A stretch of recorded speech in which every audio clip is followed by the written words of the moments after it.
যারা ক্ষমা করে এরা অনেক ভালো থাকে ভাই, জানেন? আপনি ক্ষমা করে দিলে আপনি শান্তিতে থাকবেন।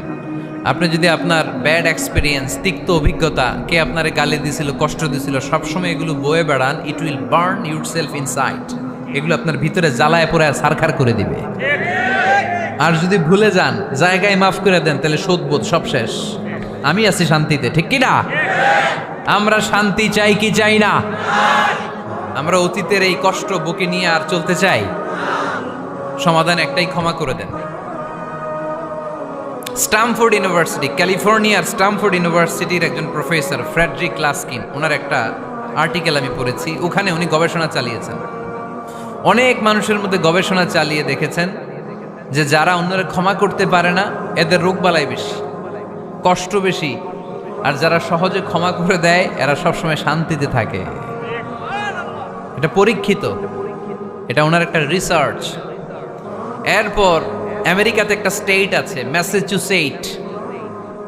এই ম্যাসাচুসেট জেনারেল হসপিটালে একজন পৃথিবী বিখ্যাত সাইকিয়াট্রিস্ট বসে, মনোবিজ্ঞানী, নাম হচ্ছে প্রফেসর হারবার্ট বেনসন। এই হারবার্ট বেনসন উনিও ওনার সব রোগীদেরকে দিয়ে একটা ফর্ম পূরণ করায়। সেখানে উনি কিছু কোশ্চেনার ছুড়ে দেয়, প্রশ্ন করে আর উত্তর নেয়। পরে জরিপ করে উনি দেখতে পেয়েছে ওনার যে সমস্ত রোগীরা মনের ভিতরে রোগ, এই রাগ, এই ক্ষোভ, এই হিংসা বিদ্বেষ এগুলো অন্তরে পুষে রেখেছে, এদের স্ট্রোক করার এবং হার্ট অ্যাটাক করার রেটিংটা বেশি। এরা মেন্টাল স্ট্রেসে ভোগে বেশি। আর যারা সহজে ক্ষমা করে দেয়, মাফ করে দেয়, এদের মধ্যে এই রোগ বালাই নাই। যেরকম সুবহানাল্লাহ। এজন্য আল্লাহ বললেন মুত্তাকিনদের 3 নাম্বার বৈশিষ্ট্য, মুত্তাকিনরা আল্লাহর কাছে যেমনি ক্ষমা চায়, তারা নিজেরাও অন্যদেরকে তেমনি ক্ষমা করে দেয়।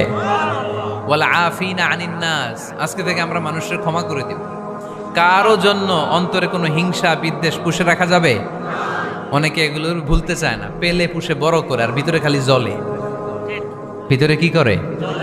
এই জ্বালাও পোড়াও আমরা বয়ে বেড়াতে চাই না।